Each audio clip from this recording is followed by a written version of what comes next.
Welcome to settle around the world.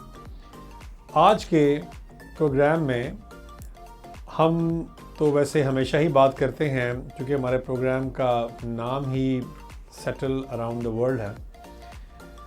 ایک دور تھا کچھ آج سے چند سال پہلے جب بہت سے لوگ جو یورپین یونین کے کنٹریز میں رہتے تھے وہ یو کے جا کے سیٹل ہونا ان کے لیے کوئی مشکل نہیں تھا، کیونکہ یو کے بھی یورپین یونین کا ہی حصہ ہوا کرتا تھا۔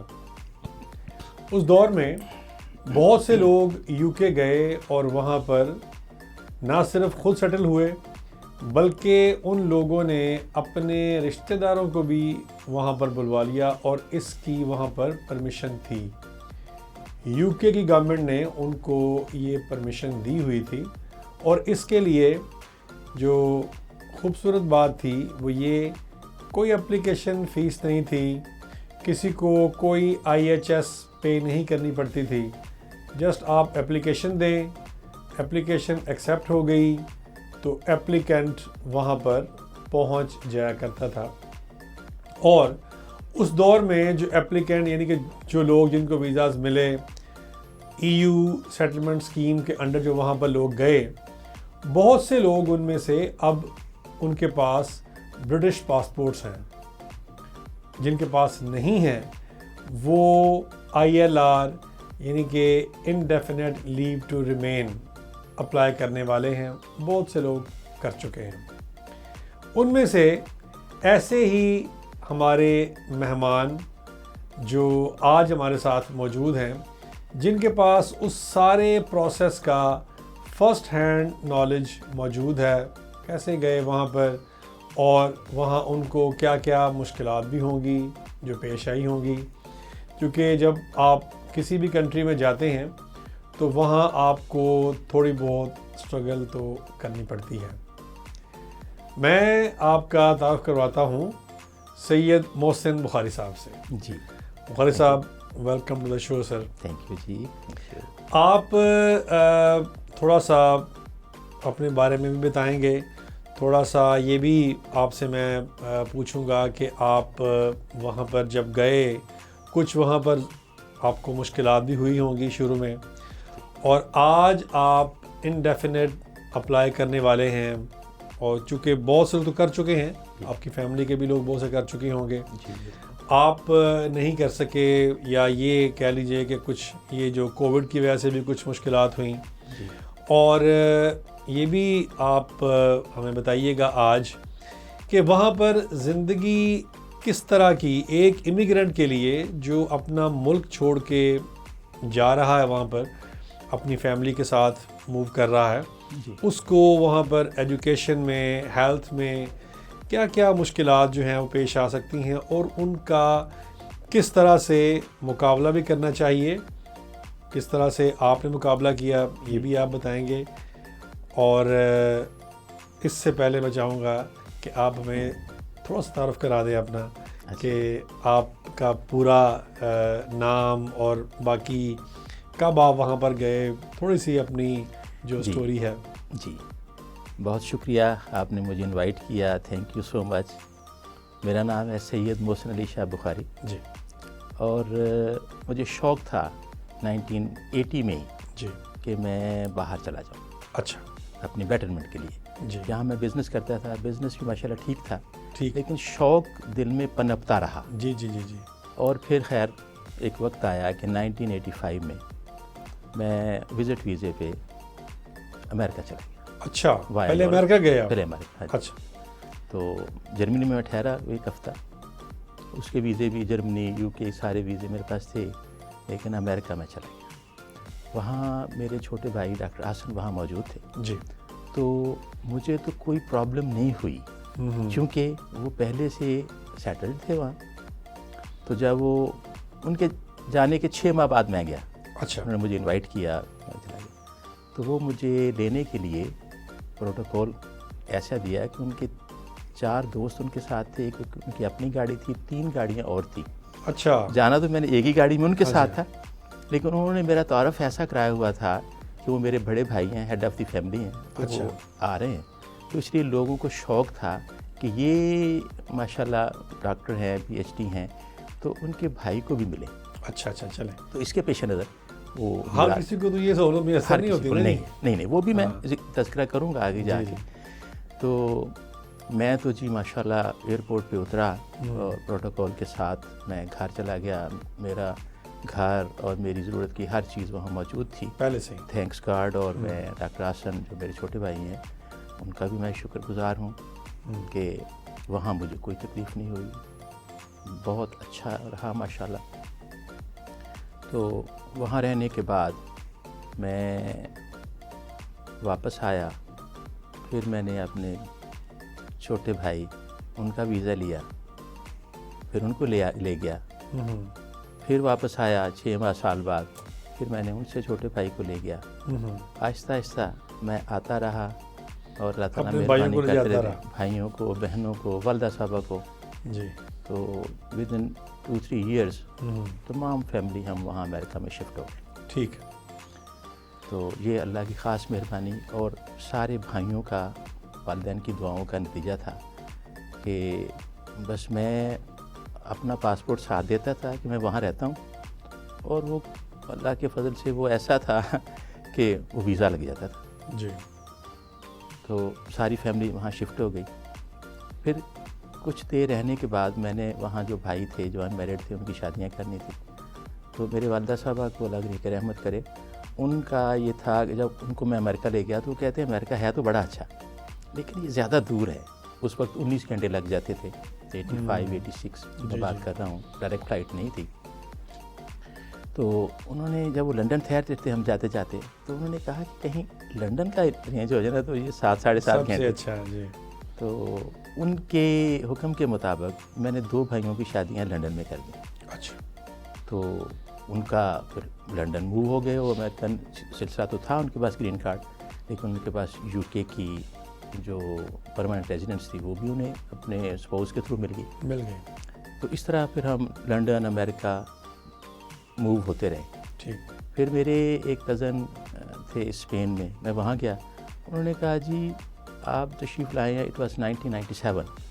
تو کہتے ہیں کہ یہاں کی امیگریشن اوپن ہے, تو would you like to have a immigration of Spain. ٹھیک. تو میں نے کہا اگر ایزی ہے تو. کہتے بس آپ اپنے امریکہ کی فلائٹ کو تھوڑا سا ایکسٹینڈ کر دیں تو میں آپ کو امیگریشن دے دیتا ہوں. میں نے کہا اچھا, no problem, I extended my seat to America. انہوں نے, ان کا ایسا پروفائل تھا, محمد اشرف بخاری, انہوں نے اپنے پروفائل کے بیس پہ تو مجھے انہوں نے اسپانسر کر لیا, اور میں وہیں پہ وہ امیگریشن مجھے مل گئی. پھر میں نے اپنا سفر امریکہ کا جاری رکھا. ٹھیک. لیکن میں آتا جاتا رہا, تو مجھے میرے پاس پھر وہ پرماننٹ ریزیڈنس آف تھی اسپین کی. ٹھیک. اس بیس پہ پھر میرے سارے ویزے بھی لگتے رہے اور بھی لگتے رہے. لیکن میں ایک جگہ زیادہ دیر نہیں رک سکتا تھا کیونکہ family head of the family, مجھے پھر اپنے ادھر شادی, غمی, خوشی, پاکستان آنا جانا پڑتا تھا. تو پھر ایسا ہوا کہ وہ جب بریگزٹ ہاں جی, اس سے پہلے میں آپ کے پاس آیا ملنے کے لیے. تو آپ نے بڑا زبردست مشورہ دیا مجھے. میں نے کہا کہ میرے پاس یو کے کی نہیں ہے ریزیڈنسی, اسپین کی ہے. امریکہ میں میرے پاس وہ ملٹیپلس ہیں, ساری دنیا میرے لیے اوپن ہے. تو آپ نے کہا اچھا کب جا رہے ہیں. میں نے کہا میں ویزا تو میرا بس اب یہ جو ویزا ہے کرنٹ میرے پاس اس وقت, وہ میرے پاس 2 ہفتے رہ گئے ہیں جانے میں, تو میں اس سے آگے امریکہ جا رہا ہوں. جی. انہوں نے کہا اگر امیگریشن لینی ہے نا, آپ نے کہا امیگریشن لینی ہے نا, تو اٹ واز 2019 سپٹمبر. جی جی, اوائل سپٹمبر, وہ آخری ان کے جو دن تھے نا وہ. تو آپ نے مجھے کہا کہ اگر ریزیڈنسی لینی ہے تو وہاں یورپینس ایک EU اسکیم چل رہی ہے. اچھا. European Union settlement scheme. جی جی. تو آپ نے کہا کہ آپ جی ایک چھوٹی سی بریک لیتے ہیں. جی. یہ اسٹوری کافی جو فیملیئر لگ رہی ہے مجھے. یہ ایک بریک کے بعد پھر حاضر ہوتے ہیں. جی جی ٹھیک ہے. Welcome back. جی بھائی صاحب, آپ اپنی جو اسٹوری ہے وہ سنا رہے تھے. ہاں جی. اب میں امریکہ اور اسپین اور یورپ کو چھوڑ کے جی اب میں ایک دفعہ پاکستان آیا ہوا تھا 2019 میں. جی. تو میں واپس جا رہا تھا لنڈن اور اس سے آگے امریکہ. تو آپ کو یاد ہوگا میں آپ کے پاس آیا. جی. تو میں پہلے بھی آپ کو جانتا تھا لیکن اتنا قریب نہیں تھا. تو میں نے کہا جی کوئی مجھے بتائیے کہ میں یو کے میں میرے بیٹے ہیں, ان کے پاس امیگریشن وہاں کی موجود ہے, اور جو میری ہے نا جی ڈاٹر ان لا وہ ان کے پاس اس کے پاس اسپینش پاسپورٹ ہے. تو آپ نے کہا ہولڈ آن, اسپینش پاسپورٹ ہے تو یورپین سیٹلمنٹ اسکیم چل رہی ہے. مجھے نہیں پتا تھا. میں نے کہا اچھا پلیز گائیڈ می. تو آپ نے فرمایا کہ آپ کے پاس یو کے کا ویزا ہے. میں نے کہا ہے لیکن اس کو 10 دن رہ گئے ہیں, وہ ایکسپائر ہو جائے گا, میں آگے امریکہ جا رہا ہوں. آپ نے کہا کہ آپ اس ویزے کو یوز کریں اور وعدہ کریں کہ ابھی گھر جائیں گے تو ٹکٹ لے کے جائیں گے, اور میں گارنٹی دیتا ہوں کہ آپ کو وہ ای یو سیٹلمنٹ اسکیم میں آپ مطلب آپ کے پاس ہے, کوالیفائی کرتے ہیں آپ. میں نے کہا ٹھیک ہے. میں نے جب میں آپ سے فارغ ہوا تو میں سیدھا ٹریول ایجنٹ کے پاس گیا, وہ بھی میرے بڑے اچھے دوست تھے. جی. تو میں نے کہا کہ ٹکٹ بنا دیں ود ان ویک اور سو. تو انہوں نے 2-3 دن کا مجھے اور میری مسز کو جی. انہوں نے ٹکٹ بنا دیا. میں گھر گیا, میں نے بیگم صاحب سے کہا کہ جی اور گوئنگ سامان باندھیں. ہاں جی. تو انہوں نے کہا جی ٹھیک ہے. تو 3 دن 4 دن بعد ہم یو کے تھے. میں نے آپ سے جاتے ہوئے پوچھا کہ جس طرح آپ اتنے ماشاءاللہ اپنے فیلڈ کے ماہر ہیں امیگریشن کے, تو اس طرح کا بندہ مجھے وہاں بھی دے دیں. آپ نے تھوڑا سا پاز لیا. تو آپ نے کہا ٹھیک ہے, یہ نمبر ہے, صداقت حسین صاحب میرے دوست ہیں, تو آپ جائیں. میں وہاں چلا گیا اور میں نے اگلے دن ہی ان کو کال کی آپ کے ریفرنس سے. انہوں نے کہا جی میں آپ کے پاس نہ آ جاؤں یا آپ کو میں وہاں کوئی بندہ نہ دے دوں قریب. میں نے کہا نہیں جی نہیں, آپ کے پاس ہی آنا ہے. انہوں نے مجھے ایڈریس دیا, کہتے موسٹ ویلکم آئیے. میں گیا, انہوں نے میرے پیپرز دیکھے. وہ مینلی اسپینش پاسپورٹ جو میری ڈاٹر ان کا اس میں مین کردار تھا. تو ان کے پاس گیا تو انہوں نے کہا جی یہ ایفیڈیوٹ سائن کروا لائیں, یہ ڈاکومنٹ چاہیے. میں نے کہا میرا ویزا یہاں کا ایکسپائر ہو رہا ہے. انہوں نے کہا جی نہیں آپ آ گئے ہیں, اب بات ہی کوئی نہیں ہے, بس وہ ختم ہو گیا نا اب کام. جب آپ پہنچ گئے وہاں پر تو پھر اب اگلا جو سلسلہ ہے وہ شروع ہونا ہے. وہ والا ویزا تو ختم ہو گیا, اس کی بات ختم ہو گئی. ہاں جی. تو خیر میں نے جو ڈاکومنٹ چاہیے تھے وہ ایزیلی اویلیبل تھے میرے پاس. میں ان کے پاس لے گیا اور انہوں نے میرا کیس بنانا شروع کر دیا. میں نے کہا جی فیس. انہوں نے کہا ریفرنس. انہوں نے کہا what do you mean by reference. کہتے شاہد غنی صاحب کا ریفرنس ہے اس لیے فیس کی تو بات ہی نہیں ہے, آپ بالکل ایزی رہے. اور ایسے ہی ہوا. انہوں نے میرا کیس فائل کیا. الحمدللہ ود ان فیو ڈیز وہ مجھے لیٹر آ گیا. اچھا میں پھر گیا ان کے پاس. میں نے کہا جی فیس اب تو لے لیں, اب تو کام میرا ہو گیا. انہوں نے کہا جی ریفرنس شاہد غنی صاحب. میں نے کہا جی تھینک یو ویری مچ. میں نے پھر آپ کو کال کی. میں نے کہا جی یہ کیا فرشتہ سیرت بندہ اور ایسا کوالیفائڈ بندہ دیا کہ وہ میرا سارا کام بغیر کسی فیس کے, کوئی حیصل نہیں, کچھ نہیں, وہ ہو گیا. اب معاملہ سارے بڑے ٹھیک ہو گئے. انہوں نے کہا جی کہ آپ اب ایزیلی موو بھی کر سکتے ہیں. مجھے وہ کارڈ بھی آ گیا. پہلے ہوتا تھا بی آر پی. ہاں جی. تو بایو میٹرک ریزیڈنس پرمٹ. اس کے بعد اب مجھے یعنی 1 دن کم 5 سال ہو گئے. جی جی بالکل. تو میں 11 سپٹمبر کو آپ کے کہنے پر میں نے یو کے لینڈ کیا, اور اس کے بعد 3-4 دن میں کیس فائل ہو گیا. اور وہ مطلب اتنا آسان تھا کہ میں ہمیشہ آپ کو دعائیں دیتا ہوں اور صداقت صاحب کو دیتا ہوں کہ آپ نے مجھے زبردست آئیڈیا دیا. حالانکہ میں 1985 سے میں یو کے, یورپ, امریکہ, میں انٹرنیشنل ٹریول تھا بزنس کے حساب سے بھی, لیکن مجھے یہ باریکی کا نہیں پتہ تھا. تو اس سے ظاہر ہوا کہ جو اس وقت یہ جو ای یو سیٹلمنٹ اسکیم کے اندر یہ تھا کہ آپ اگر وہاں پر موجود ہیں تو پھر جو قانون ہے وہ ڈفرینٹ ہے. اگر آپ کسی اور کنٹری سے اپلائی کر رہے ہیں تو پھر اس کے اوپر ڈفرینٹ قانون جو ہے وہ لاگو ہوتا ہے. اور جب آپ وہاں پر موجود ہوتے ہیں تو پھر آپ اچھی یا یہ کہہ لیں کہ بہتر پوزیشن میں ہیں اپنے کیس کو پلیڈ کرنے کے لیے. اگر آپ کسی اور کنٹری سے اپلائی کر رہے ہیں تو ظاہر ہے کہ اس میں پھر ڈیلے بھی آ جاتی ہے, اور خاص طور پہ اگر آپ کو وہ نہ کر دیں تو پھر آپ کو اپیل میں جانا پڑتا ہے, اور اپیل پھر 1 سال لے جاتی ہے. حالانکہ آپ کو شاید اس بات کا بھی پتہ ہوگا کہ اس کی اپیل کی اس وقت کوئی فیس بھی نہیں تھی. مطلب جو اپیل کی فیسیں ہوتی ہیں تو انہوں نے کچھ عرصے کے لیے اس کی جو اب تو خیر وہ ہے 80 اور پھر 140 جو پاؤنڈ ہے, تو اس وقت انہوں نے یہ کیا ہوا تھا کہ چلیں جی اس کی آپ اگر اپیل بھی کرتے ہیں تو وہ بھی. بہرحال پھر بھی یہ ہے کہ جو وہاں پر موجود ہے, ابھی بھی آپ دیکھ لیں جو لوگ وہاں پر موجود ہیں چاہے وہ لیگل ہیں یا انلیگل ہیں, وہ اپنا کام کر رہے ہیں. اور اگر وہ کوئی ایسا کام نہیں کر رہے کہ وہ ان کو قانون کی جو گرفت ہے ان کے اوپر آئے تو وہ اپنا کام کرتے رہتے ہیں, کوئی انہیں کچھ نہیں کہتا. اور جب آپ وہاں پر موجود ہیں, آپ نے اپنا کیس کیا, تو وہ خیر یہ آپ کے لیے بھی ایک اچھی وہ کہہ لیں کہ اپارچونیٹی تھی اس وقت کہ یہ سارا کچھ بڑے اپنے ٹائم پہ ہی ہو گیا. اور یہ جو اسکیم ہے یہ شاید اب دوبارہ اس طرح سے کبھی یہ ایکٹیو نہیں ہوگی, شاید نہ ہی آئے کبھی. ہاں جی, کیونکہ وہ ایک چانس تھا, بڑا مزیدار چانس تھا, بڑا بہترین. اور میں نے آخری ایام میں آپ کی سجیشن کے مطابق عمل کیا جی, اور مجھے اس کا بے انتہا فائدہ ہوا. ہاں, کیونکہ اب ظاہر ہے کہ اب تو وہ باتیں ختم ہو گئی نا. یورپین یونین بھی ایک طرف ہے, یو کے دوسری طرف ہے, تو اب وہ باتیں بریگزٹ کے بعد جو سچویشن ہے وہ ڈفرینٹ ہے. اگرچہ آپ خود ہی بتا رہے تھے کہ وہاں پر تھوڑی سی انفلیشن بھی وہاں پر پھر آئی, اس کے بعد بہت آئی جی, بہت آئی بریگزٹ کے بعد.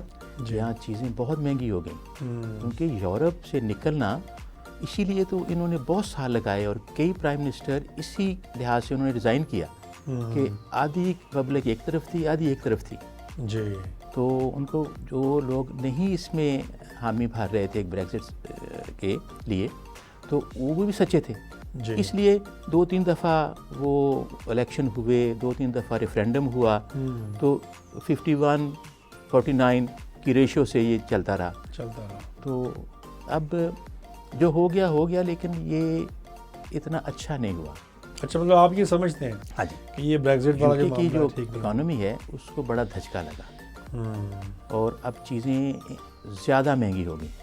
پھر یوکرین کی جو جنگ ہے اس نے وہ ہوتا ہے نا کہ آگ پر تیل ڈالنے کا کام کیا, ٹھیک, اور اب اور بھی زیادہ مہنگائی ہو گئی ہے یو کے میں. لیکن وہ ساری دنیا میں, یورپ میں ہو گئی, یورپ میں بھی ہو گئی. گیس انہوں نے یوکرین نے بند کر دی تو اس کی وجہ سے ساری چیزیں مہنگی ہو گئی.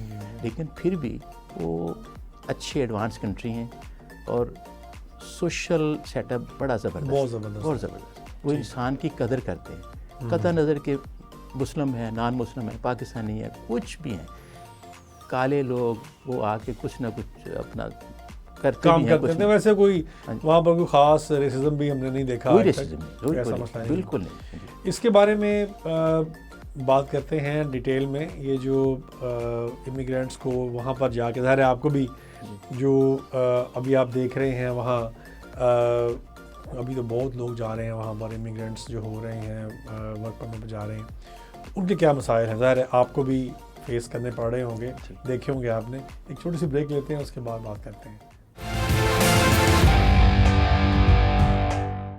Welcome back.